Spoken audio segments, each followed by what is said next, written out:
தோடுடைய செவியன் தோடுடைய செவியன் விடையேறியோர் தூவின் மதிசோடி காடுடைய சுடலை பொடி போசி என் உள்ளம் கவர்கள்வன் ஏடுடைய மலரான் ஏடுடைய மலரான் ஏடுடைய மலரான் உன்னை நான் பணிந்திட்ட அருள் செய்த ஏடுடைய மலரான் உன்னை நான் பணிந்திட்ட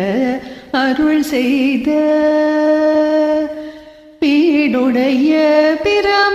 பிரமாபுரமேவிய பெம்மானிவனன்